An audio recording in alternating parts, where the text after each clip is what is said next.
परमेश्वर गूंगा बहरा नहीं, वो तो कह रहा है ऐसा करके मुझे परखो, ऐसा करके मुझे परखो। ये तो ये कह रहा है मलाकी में देने के द्वारा। यहां अभी क्या बांटा था? नीति वचन 3:9-10 कह रहा यदि तुम जो मैं कह रहा हूं वो करोगे तो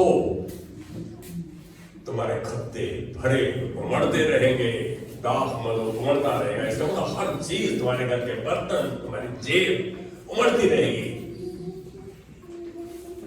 ये शायद 1:19 में क्या कहता है? ये तो हम जानते हैं, समझते हैं। 1:19 में क्या कहता है? यदि तुम आज्ञाकारी होकर मेरी मानो, यदि तुम आज्ञाकारी होकर मेरी मानो, मतलब यदि कंडीशनल, वो भी कंडीशनल था, नीति वचन भी कंडीशनल था। वाचा होती है जो खाली प्रभु ने काम में करूंगा, मैं तुम्हें पानी, धूप, हवा फ्री दूंगा, सबको दूंगा, नालायकों को भी और लायकों को भी। ये वाचा है उसकी। और बहुत सी ऐसी वाचाएं हैं जो प्रभु ने अपने वचन में हमसे बांधी, जो वो हमारे लिए करेगा, हमको उसका करने की कोई जरूरत नहीं है। वाचा वो जिसमें प्रभु करता है बिगर हमारे किसी हस्तक्षेप के, बिगर हमारे किसी इन्वॉल्वमेंट के। लेकिन कंडीशनल आइडेंटिटी, इसका मतलब एग्रीमेंट। यदि मैं प्रभु की बात मानूंगा तो प्रभु मेरे लिए ये करेगा। एग्रीमेंट दो बंदों के बीच में होता है, वाचा एक ही बंदे की है। इस बात को समझना जरूरी है। तो यदि हम अपने सामर्थ्य का इस्तेमाल कर रहे हैं, अपने समझ का सहारा ले रहे हैं, तो हम गलत हैं। हम गलत हैं। जानबूझकर हम वही करते हैं जो हमें ठीक लगता है।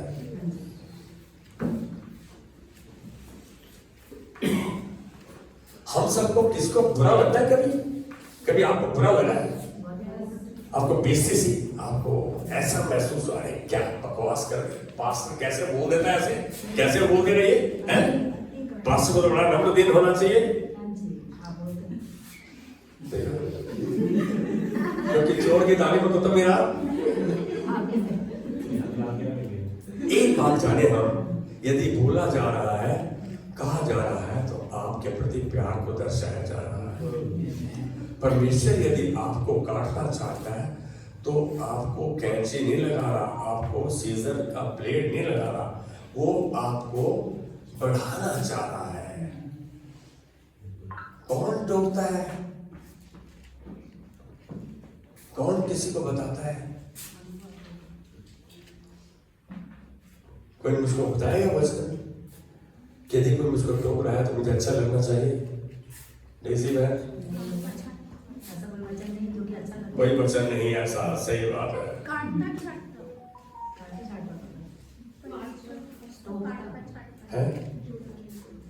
सोच लो, यहाँ एक से एक विद्वान बैठे हैं, इंटेलिजेंट बैठे हैं, बाइबल के ज्ञाता, बाइबल के हाँ जी, कोई बात नहीं। मैं आपको मैसेज के खत्म होने तक की मोहलत दे रहा हूँ, लेकिन मैं चाहूंगा कि आपके पास ये क्या नाम है, पीछे एक लड़की बैठी है, सबसे पीछे। हाँ, ये गूगल बाबा में देख रही है कौन सा वचन है, ताकि मैं पास्टर को बता दूं। कोई बात नहीं, आप देख लो, आज इतना भी अलाउड है आपको। मैंने एक प्रश्न पूछा था, कितनों को बुरा महसूस होता है? कौन है जिसको बुरा महसूस नहीं होता? कौन ऐसा है हमारे बीच में? कोई ऐसा नहीं है। तुम मरे नहीं हो, तुम मरे हुए नहीं हो।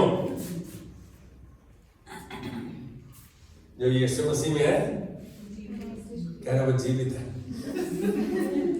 पौलुस कहता है, I am crucified with Christ, nevertheless I live.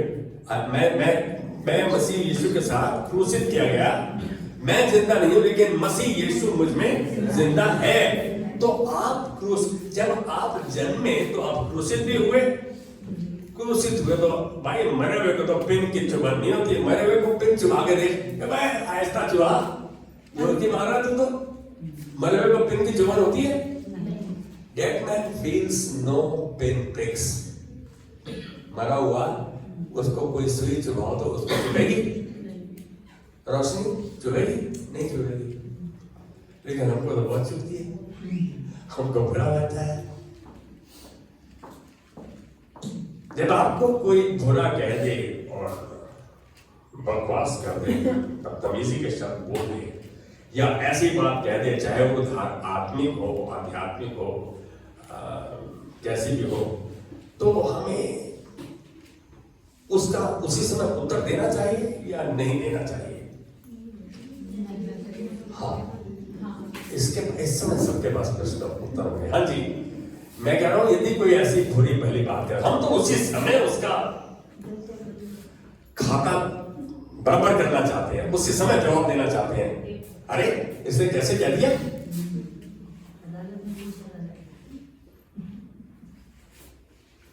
कोई बात नहीं, डेजी मैंने आज आपको पूरी छूट है, जो मर्जी बोलो, लेकिन याद रखना बाद में डेजी मेरी बहन है, इसको हक है बोलने का। लेकिन आज एक बात बोलो, जब वचन चल रहा हो तो अपने मुंह को बंद रखो। प्लीज सुनो खाली, यदि प्रश्न पूछूं तो उसका उत्तर जरूर दो, बहुत जरूरी है। आपको आप यदि बीच में टोकते हैं तो आप सबको डिस्टर्ब करते हैं, लेकिन अच्छा है कि जब मैं पूछूं तो उसमें आप इन्वॉल्व जरूर हो जाओ।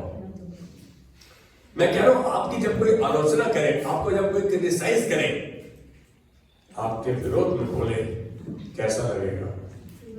बुरा लगेगा। तो आइए नीति वचन 15वां अध्याय 31 से 33 आए। नीति वचन 15वां अध्याय, आज का वचन इस वचन पर आधारित है। नीति वचन 15वां अध्याय 31 से 33 आए। कौन पढ़ेगा? बेटा एक माइक दे दे। जो जीवनदायी डांट कान लगाकर सुनता है, वह बुद्धिमानों के संग ठिकाना पाता है। डांट, जीवनदायी डांट, डांट है ना? क्या है बेटा? दोबारा बोलो। जो जीवनदायी डांट कान लगाकर सुनता है, वह बुद्धिमानों के संग ठिकाना पाता है। हम तो सुन के राजी नहीं है। कौन सुनता है आज किसी की डांट? किसको अच्छी लगती है डांट? रोशनी अच्छी लगती है? बिल्कुल नहीं अच्छी लगती है। वाला सामने मुस्कुराते हैं, अंदर से बोलते हैं एक मौका मिलेगा गुस्सा मारो मुंह पे, इसका हनुमान बनाओ। क्या कहा यहाँ पे? वो जीवनदायी है डांट। हमको डांट जीवनदायी नहीं लग रही। हमारे ध्यान से देखिए वचन में आगे बढ़ बढ़े। जो शिक्षा को सुनी अनसुनी करता, वह अपने प्राण को तुच्छ जानता है। वो अपने प्राण को तुच्छ जानता है, उसको नहीं मालूम ये शिक्षा जो परमेश्वर दे रहा है हमें, जो हमारे पास उसका वचन है, जो हम सुनते हैं, जो समझते हैं, उसको जो तवज्जो नहीं देता, जो तुच्छ जानता है, उसको कहता है वो अपना ही दुश्मन है, जान का दुश्मन है। आगे, परंतु जो डांट को सुनता वह बुद्धि प्राप्त करता है। जो डांट को सुनता है वह क्या प्राप्त करता है? बुद्धि प्राप्त करता है। सबसे उत्तम चीज बुद्धि है। कौन है मेरी करेगा मेरे साथ? मेरे साथ कौन सहमत है? यदि जिसके पास बुद्धि है उसके पास सब कुछ है।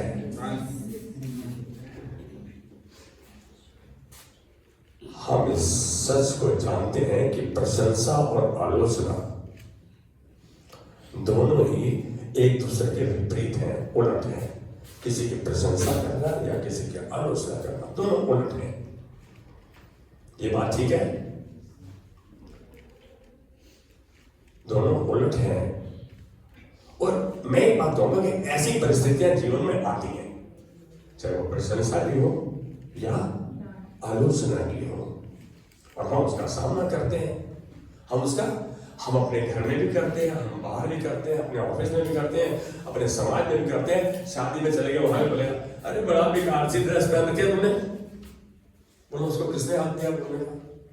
मेरे बच्चे कभी कभी मेरे को बोलते पापा ये क्या है यार, आप क्या ड्रेस पहन के, आप क्या कपड़े पहने, आपने नए वाले पहने।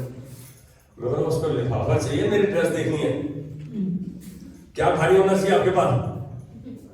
बुद्धि होनी चाहिए, परमेश्वर के वचन वाली, और वो बुद्धि है तो आपके पास सब कुछ है। इसी में किसी के शादी में जाके 1 रुपए का नोट डालते लिफाफे में और बहुत मोटी मोटी बधाई दे, हैं? कैसा लगेगा? हम लोग इतना ऊंचा बोल रहे हैं, नोट तो है बुद्धि तो है ही नहीं है। चलो कोई बात नहीं। देखो यदि मैं उदाहरण दे रहा हूं तो ये उदाहरण हमारे लिए उपयोगी है, फायदेमंद है। ऐसी परिस्थितियां जीवन में आती है और हम उनका सामना करते हैं।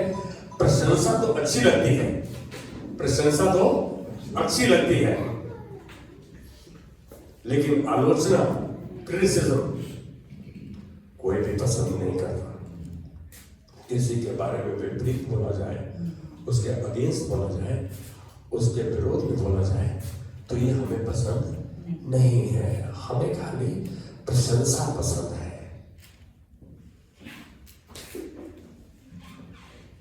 मीठे और कड़वे में यही फर्क है। मीठा खाते हैं, शुगर हो जाएगा, फिर उसके बाद लड़ते हैं।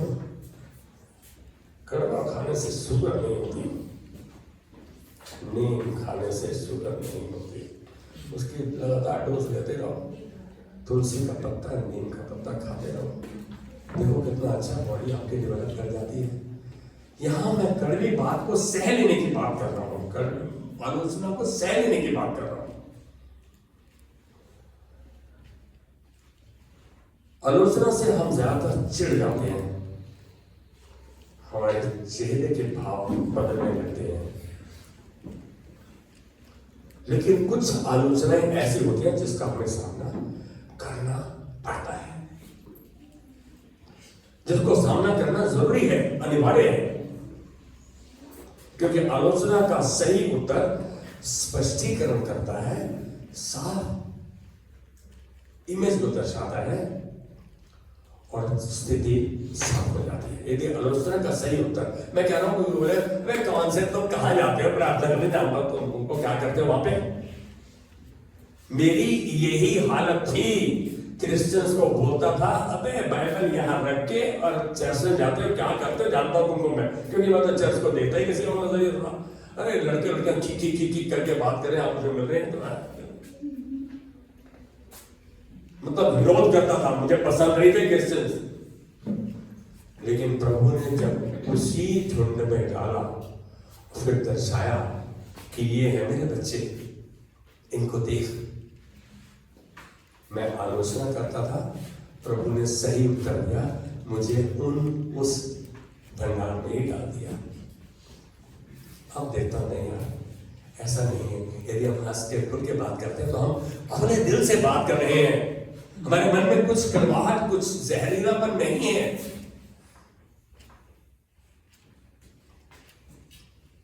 इसलिए हमें यह सीखना जरूरी है कि आप में से मेरे को कोई ऐसा बंदा नहीं दिखता धर्मी जन नहीं है। You are not righteous people. परमेश्वर के द्वारा धर्मी ठहराए गए मसीह यीशु में, उसकी धार्मिकता हमें उंडेरी गई है। धर्मी जन को यह सीखना जरूरी है कि ऐसी परिस्थिति में कैसा उत्तर दे, कैसे रिएक्ट करे। हम सब तो बुरा मान जाते हैं, बड़ी दयनीय परिस्थिति है ये। हो सकता है आप बचाव करने या क्रोधित होने के लिए तत्पर हो जाए, तैयार हो जाए, मतलब आपकी आलोचना की और आप उसके बचाव में कुछ बोलना चाहते हैं और आप आपको बैठते हैं कई बार।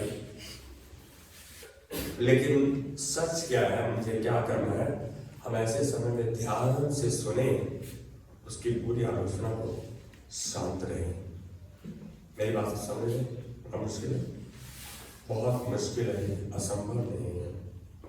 ये चीज एक दिन में नहीं आ जाएगी, ये तजुर्बा बहुत समय में प्राप्त होता है। वे शब्द आपको घात कर सकते हैं, आहत कर सकते हैं, आपको ठेस पहुंचा सकते हैं, ऐसे आलोचना के शब्द। लेकिन जो लोग उन बातों पर ध्यान से मनन करते हैं, उन्हें इसका बड़ा लाभ होता है। उन्हें अपनी गलती पता लग जाती है, उन्हें अपनी कमी पता लग जाती है, उन्हें क्या किस चीज की घटी है मालूम पड़ जाती है, और हल्का प्रभु को धन्यवाद देते हैं, प्रभु मुझे तो इसका पता ही नहीं था। मैं इसको इंग्लिश में फीडबैक, कभी कभी हमें जो दी जाती है हम पसंद नहीं करते, लेकिन मैं कह रहा हूं शांति से सुन लें, उस पर मनन करें, सोचिए, प्रभु मदद करेगा। यदि हम सुधार की बातों को स्वीकार नहीं करते तो धर्मी चरित्र का विकास और आत्मिक विकास नहीं हो पाता। यदि हम ऐसी आलोचना की बातों पर मनन नहीं करते तो हमारा आत्मिक विश्वास भी नहीं होता, क्योंकि हम उस अपनी गलती को समाधान को देख नहीं पाते वचन में। यदि गलती मालूम पड़ेगी तो मैं समाधान देखूं, कैसे मैं इस पे जय पा सकता हूं। जरूरी है हम सब बिल्कुल सिद्ध बनना चाहते हैं और परमेश्वर यही चाहते हैं। मालूम है परमेश्वर आपको सिद्ध बना रहा है, किसको पता है? कोई नहीं बोलता, पता नहीं क्यों नहीं बोलते तुम लोग। मुझे बहुत आनंद होता है कि आप कुछ नहीं जानते। कहां बोलता है सिद्ध बनाऊंगा तुम्हें मैं? अरे याकूब की पत्री, पहली पत्री और दूसरी अध्याय का अंत कहता है, हे मेरे भाइयों, जब तुम नाना प्रकार की परीक्षाओं में पड़ो तो इसे पूरे आनंद की बात समझो, क्योंकि तुम्हारे विश्वास के परखे जाने से धीरज उत्पन्न होता है। धीरज को अपना काम करने दो, जिससे तुम सिद्ध हो जाओ। परमेश्वर की इच्छा है, उसका अल्टीमेट गोल है आपको सिद्ध बनाने का। जब सिद्ध हो गए तो आप शांत भी रहोगे, आप खुश भी रहोगे, आपके पास किसी भली वस्तु की घटी नहीं रहेगी, कोई बहाना मारने के, कोई झूठ बोलने की। हमें से कोई ऐसा है जो झूठ नहीं बोलता? कोई ऐसा है जो झूठ नहीं बोलता? कितने सिद्ध मनुष्य हो! अरे एक से एक बढ़ के झूठे हैं, सिद्ध। अपने आप के ऊपर सिद्ध हो नहीं हो। परमेश्वर को सिद्ध व्यक्ति परमेश्वर ने नहीं चुने, उसने टूटे फूटे बेकार से आप और मेरे जैसे जन को चुना, फिर उसमें से एक को थोड़ा सा समझा के खड़ा कर दिया कि हम उसके वचन के द्वारा सीखें और सिखाएं। मेरी बात समझ रहे हो? कोई सिद्ध नहीं है, लेकिन वो हमें रोजाना सिद्ध बनाता जा रहा है। हमारा विकास नहीं हो पाता है कि हम ऐसी बातों पर मनन नहीं करते और प्रभु के वचन में उसका समाधान को नहीं खोजते। मैं कहूंगा कि हमारे विकास की गति धीमी हो जाती है यदि हम ऐसी बातों पर मनन नहीं करते। सच जानो, जीवन के कुछ अच्छे सबक शिक्षा कठिन अनुभवों से ही होते हैं। आप जब तक कठिन परिस्थितियों से नहीं गुजरते, आपको अच्छे समाधान दिखने शुरू ही नहीं होते। यदि आप परमेश्वर को हस्तक्षेप करने दें, परमेश्वर को इंटरवीन करने दें, दखलंदाजी करने दें आपके जीवन में अपने वचन के द्वारा, तो आप देखेंगे कि वह आपको अपने पुत्र जैसा बनाने के लिए ही ऐसा कर रहा है। उसका अल्टीमेट एम कि वो हमें यीशु की तरह बनाता जा रहा है।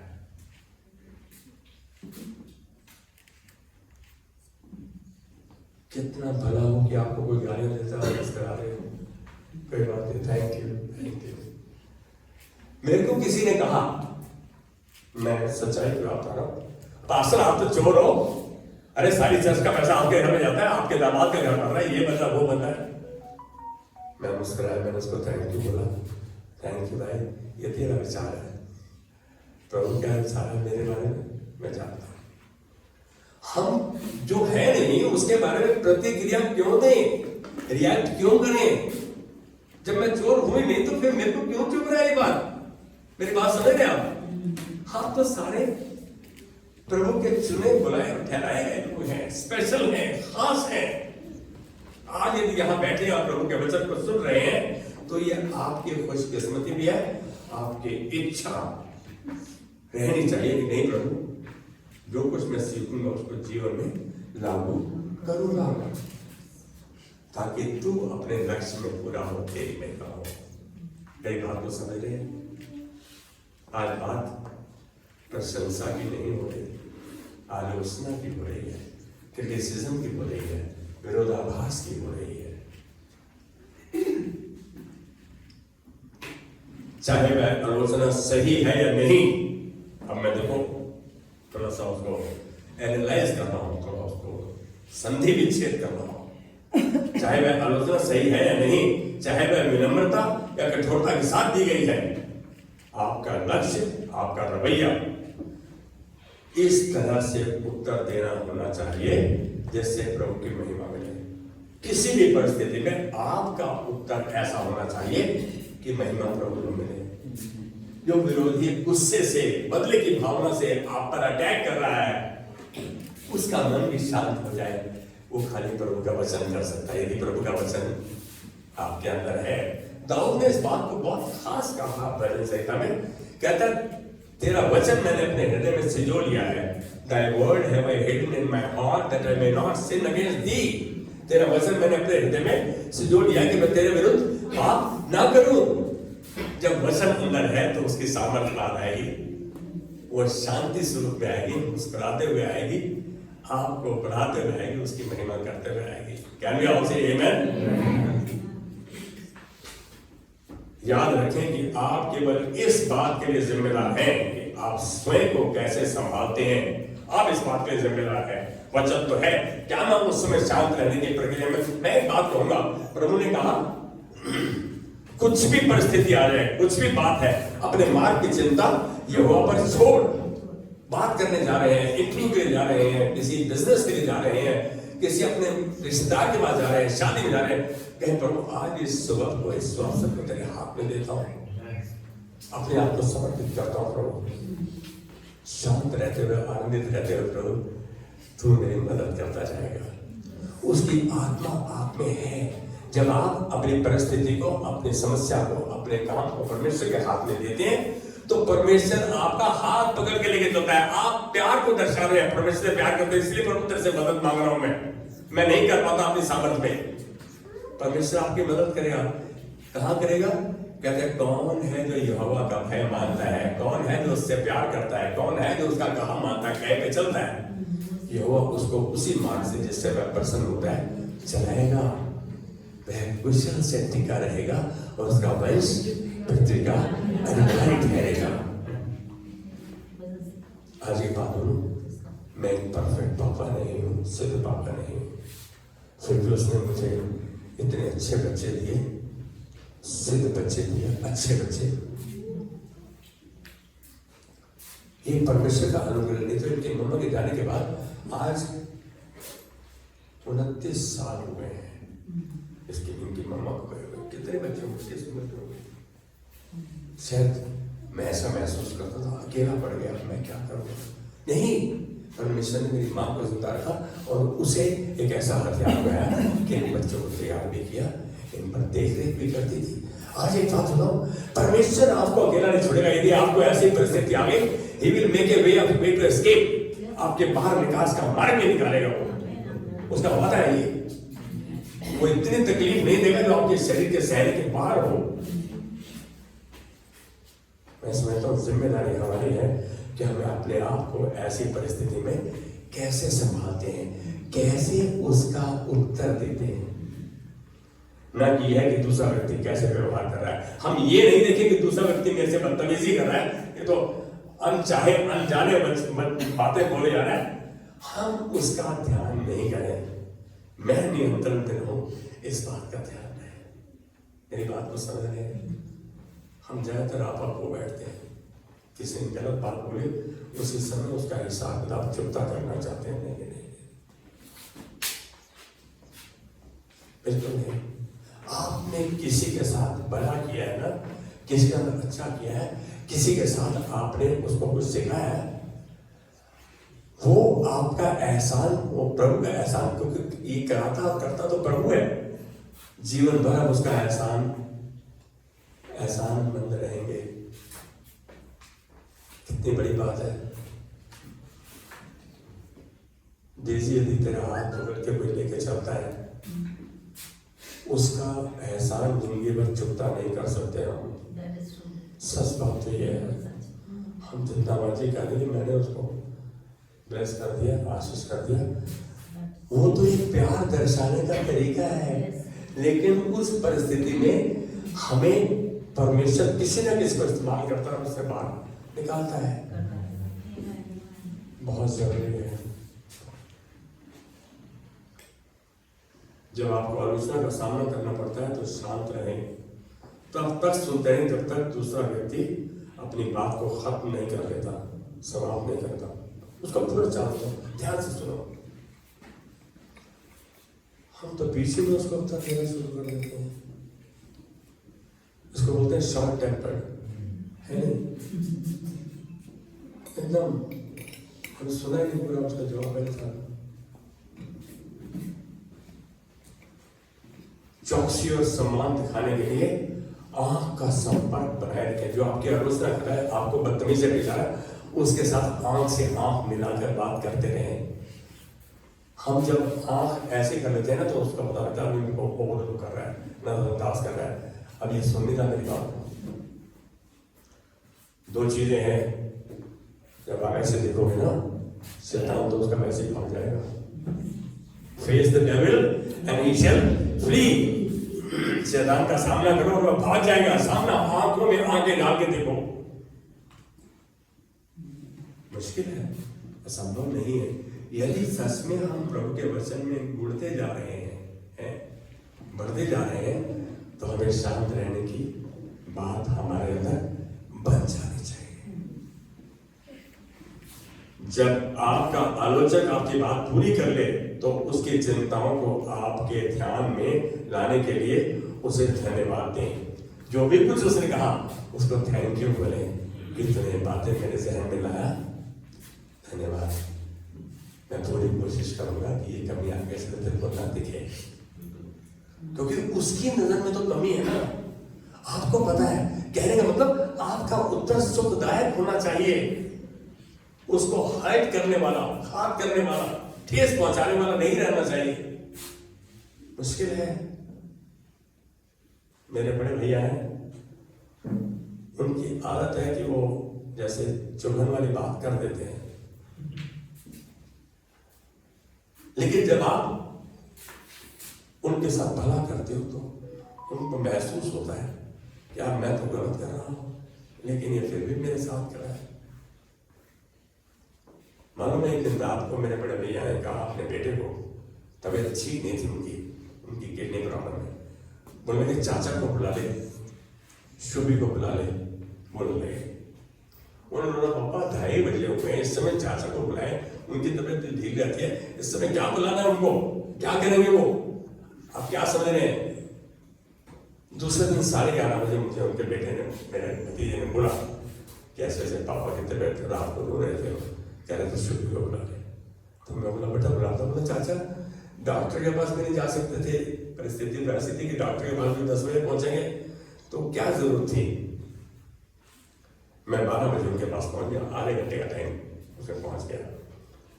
रोने लगे कि मैंने कहा था बच्चों को बुला लो, सुबह बुला। मैं बोला तेरे पास टेलीफोन है, कर लेता ना टेलीफोन। बच्चों ने नहीं बुलाया, तेरे पास टेलीफोन है, कर लेता। फिर देख मैं आता हूँ या नहीं आता हूँ। मेरा मकसद एक था कि मैं तैयार हूँ भाई तेरे पास आने के लिए, तू पर तेरी परिस्थिति ठीक नहीं है, मैं तेरे साथ खड़ा हूँगा।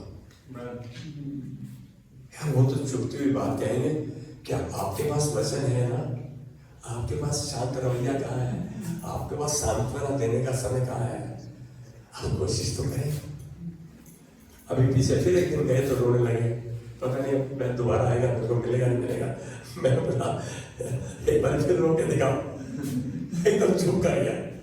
मैं बोला ऐसी बात क्यों कर रहे हो।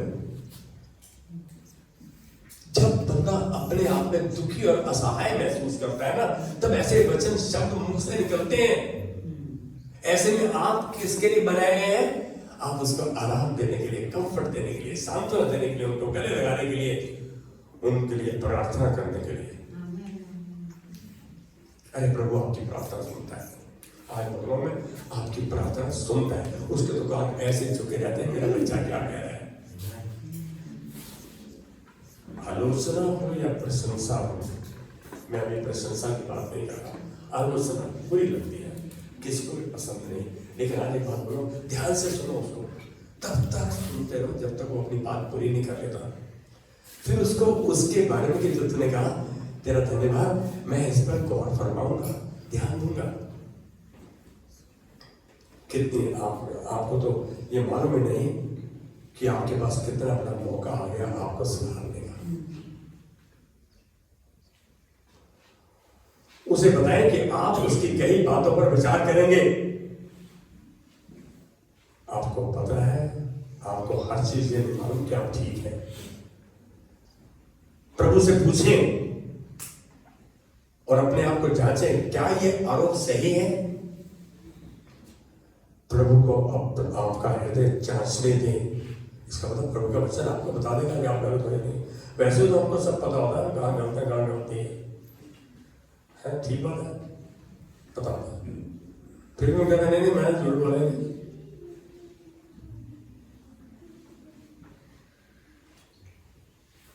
हाँ मैं कर बोलता हूँ, अरे बेटा टेलीफोन में बता देते, नहीं आ रहे थे। आज तक किया था टेलीफोन, आपका टेलीफोन बिजी था, आपका टेलीफोन मिला नहीं। मेरे को जिसका टेलीफोन नहीं मिलता ना, मैं इतना पीछे पड़ जाता हूँ कि भाई जब तक वो उठा नहीं ले, इतना पीछे पड़ जाता हूँ। आपका जब काम है तो आप अपना पूरा प्रयत्न करें उससे मिलने का। मेरी बात को समझ रहे हैं? एक्सक्यूज, बहानेबाजी, ये सारी चीजें बेकार हैं। हम प्रभु के वचन पर आधार उसको आधार मानते हुए अपने जीवन को बताएं। प्रभु से पूछें, प्रभु सच में क्या ये आरोप ठीक है? प्रभु को आपका हृदय जांचने दें। परमेश्वर की ओर से आने वाली हर एक ताड़ना एक अवसर है। ऐसा मौका आ गया तो आपके लिए तो अपॉर्चुनिटी आ गई, अवसर आ गया ये करने के लिए। यदि आप ठीक है, आप शांत रह के मुस्कुरा के उसका जवाब दे सकते हैं।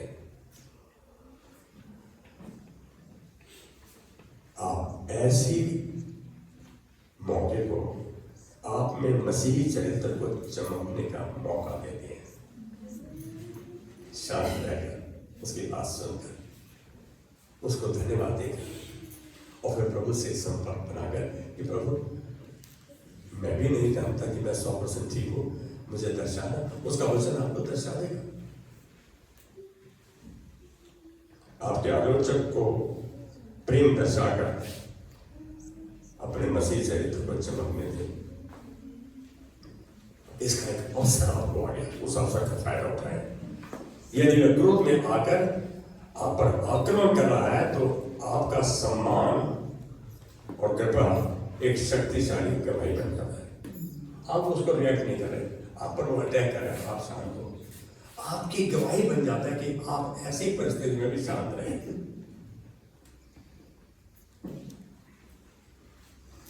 मैं कोई प्रोग्राम देख रहा था, गांधी जी ने क्या बोला, कोई तेरी गाल पे एक तमाचा मारे तो दूसरा गाल उसकी तरफ कर दे। कह रहे दूसरे में मार दे तो कहता फिर तो गुस्सा मार दे। मतलब दूसरा कोई दूसरे गाल में मार दे। कहते नहीं गांधी जी ने 2 ही चीजें बताई थी, तीसरी नहीं बताई थी, इसलिए मैं मारा, खींच कर घुसा उसको दांत बात लगा दिया था। अपने आप को शांत रखें, आप नम्र रहें, होने दे उस बात को जो कि मसीह की शांति और आनंद को आपके अंदर चमकने देता है। आलोचना आप एक अच्छे गवाह बन जाते हैं शांत रहकर। आलोचना स्वयं को विनम्र करने और प्रभु के द्वारा सुधार को स्वीकार करने का एक अवसर है। आपको नम्र करने का, विनम्र करने का और इस बात को स्वीकार करने का। मैं आपको एक इस गवाही के बाद बंद कर रहा हूं। मेरे जो मेंटर हैं जिन्होंने मुझे प्रभु यीशु से परिचय करवाया, मिलाया, उनको लॉन टेनिस बहुत पसंद था। विदेश में थे, लॉन टेनिस खेल रहे थे, उनसे एक शॉट गलत शॉट लगे। जो उनका पार्टनर था उसने खींच के उसका रैकेट था उसके मुंह पे मारा, आंखों पे। मतलब वायलेंट लोग थे ना, खींच के रैकेट मारा उसके मुंह पे, थॉमस की। उसका चश्मा टूट गया, उसकी आंख पे लगी, कुछ नहीं कहा। वहीं के लोकल लोग बोल रहे हैं एक बार कंप्लेन करते हैं, हम इसको बंद करवा देंगे, 5 साल तक बाहर नहीं आ सकता, इसकी मेंबरशिप कैंसिल करा देंगे। कुछ नहीं किया उसने, घर आ गया, अपना चश्मा टूट गया उसका, मतलब थोड़ा छोड़ा जख्म था, साफ किया उसको, प्रार्थना कर रहा था। वो शख्स जिसने मारा रात के 8:30 बजे उसके घर आया, 8:30 बजे कार में आया, ब्रदर थॉमस एकदम नम्र कहता है कि ओपन द डोर। दरवाजा खोलेंगे, फिर अंदर आया, उसके पाँव में गिरकर माफी मांगी, मैं तेरा चश्मा ठीक करा देगा। पछतावे की भावना में आ गया। ये गलत व्यक्ति जो आपसे व्यवहार कर रहा है ना, उसको पछतावे तक ले आएगा। जब हमने इस बात को अपनी आंखों से देखा, हमें महसूस हुआ, लेकिन फिर भी हम अपने आप को सुधारे थोड़ी। जब तक हमारे मुंह पर रैकेट नहीं पड़ता तब तक हम सुधरते नहीं। लेकिन मैं देख रहा था यहाँ कि उस प्रभु के दास ने सच में प्रभु के वचन को चमकने दिया उस परिस्थिति में, और वो इसका इतना अच्छा दोस्त बन गया। क्या कहूं मैं, आज ये मैं बात आपसे इसलिए बांट रहा हूं कि हम यदि सच में अलौकिक, प्राकृतिक, शारीरिक, भावनात्मक, आर्थिक, व्यवहारिक सामर्थ्य को चाहते हैं तो हम ऐसी परिस्थिति में ऐसे व्यवहार करें। परमेश्वर उस परिस्थिति का नियंत्रण लेकर आपका संचालन करेगा। आपको रिएक्ट करने की जरूरत नहीं। मेरे को कल एक टेलीफोन आया, कुछ बात पूछ रहे थे, मैं उसको बात बता दी, उत्तर था। उसने एक और प्रश्न कर दिया, मैं बोला ये मैं आपको नहीं बताऊंगा। भाई मैं मना कर सकता हूं, मैं हाया ना करने के सामर्थ्य मेरे पास है। मैं प्रभु की बात को हाँ बोलूं या ना बोलूं।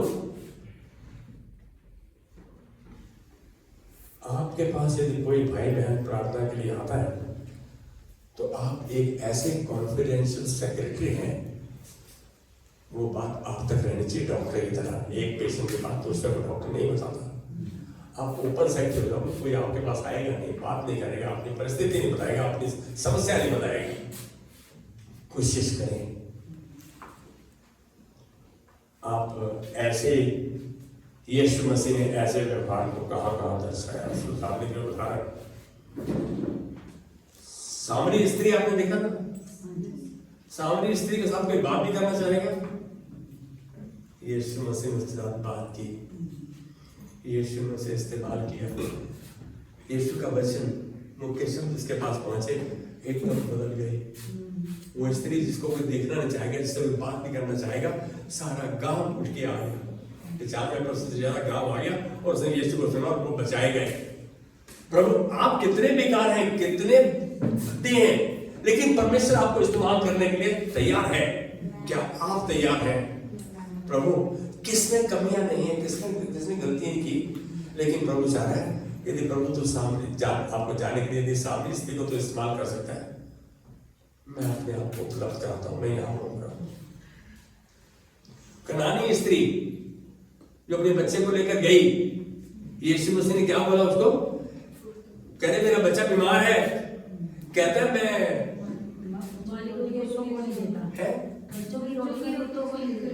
मैं बेटों की रोटी कुत्तों को डाल दूं, उसको कुत्ता बोल दिया। कहते हैं प्रभु कुत्ते की तो स्वामी की मेज से गिरा चूर-चार खाते हैं। उसने इस बात को ग्रहण कर लिया कि आज तो मुझे जो मर्जी कहे कुत्ता कहे, लेकिन मैं आज जगह लेके जाऊंगी।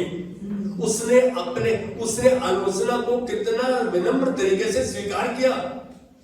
यार बड़ा मुश्किल है। उस औरत को पता लग गया कि ये तो जानता है तेरे बारे में, तो कितने पति रखे बैठी है? फिर भी लेकिन परमेश्वर हम जैसे हैं वैसे ही उसके पास आ जाए, उसको इस्तेमाल करना आता है। He knows how to transform you। आपको कैसे रूपांतरण करना है, कैसे तब्दीली लानी है आप में। एक बार हम अपने आप को उसके हाथ में दें, वो आपके अंदर और आपके द्वारा बहुत कुछ करना चाहता है। उसने इसलिए नहीं चुना कि हम खाली बस अपनी कुर्सी गर्म करें, उसने इसलिए चुना कि हम उसके हाथ में अच्छे औजार बनकर उसकी महिमा के लिए इस्तेमाल किए जाए। मेरी बात को समझ रहे हैं? शायद जब मैं वचन बांट रहा हूं तो कुछ बातें प्रभु मुझसे भी बोल रहा है। हर बात तो नहीं बताऊंगा मैं।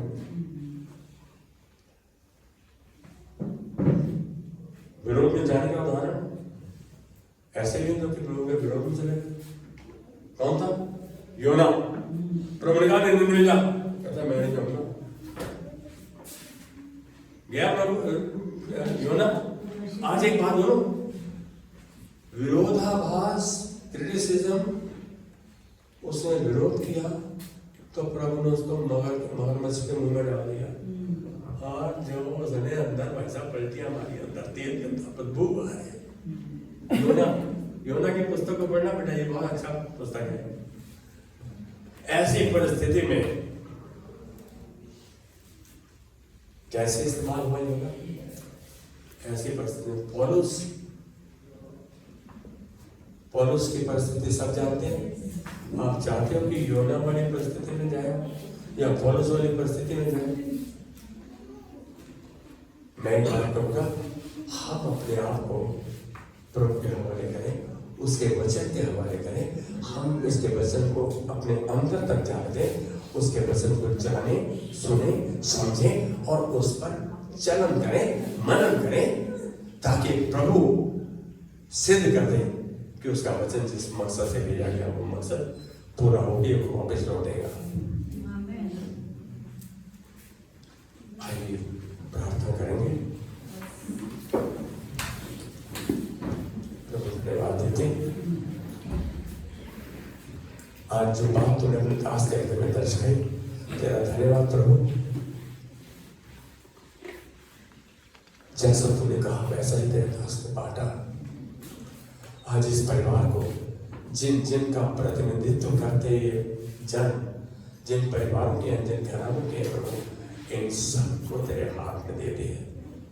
आज तेरी मदद को मांगते हैं प्रभु कि ऐसी परिस्थिति में जब हमारा विरोध हो रहा है, जब हमारी आलोचना हो रही है, जब हमारे उलट में बातें हो रही है, हम उस समय शांत रहते हुए विनती करें, तेरे वचन का सहारा ले, ताकि उस परिस्थिति में तो अपने वचन रोमियो 8:28 को पक्का करे कि सब बातें मिलकर भलाई को उत्पन्न करती हैं उनके लिए जो परमेश्वर के द्वारा बुलाए गए हैं, जो उसकी इच्छा के द्वारा चलते हैं, जो उसके मकसद के लिए बुलाए गए हैं।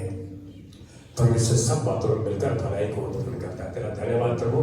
तेरा दास आज तेरे अनुग्रह के सिंहासन से इन घरानों को तेरे हाथ से हम वापस आशीषित ग्रहण करते हैं कि इनका जीवन अब के बाद, आज के बाद वैसा ही नहीं रहेगा, लेकिन ये आशीष के स्रोत बनेंगे। तेरे हाथ में अच्छे औजार की तरह इस्तेमाल किए जाएंगे एक दूसरे की बढ़ोतरी के लिए। प्रभु तेरी महिमा के कारण बने रहेंगे। आदर महिमा अपने संसार जिसको देते हैं इस विनती को सुनने के लिए, यीशु मसीह के नाम में आमीन, आमीन।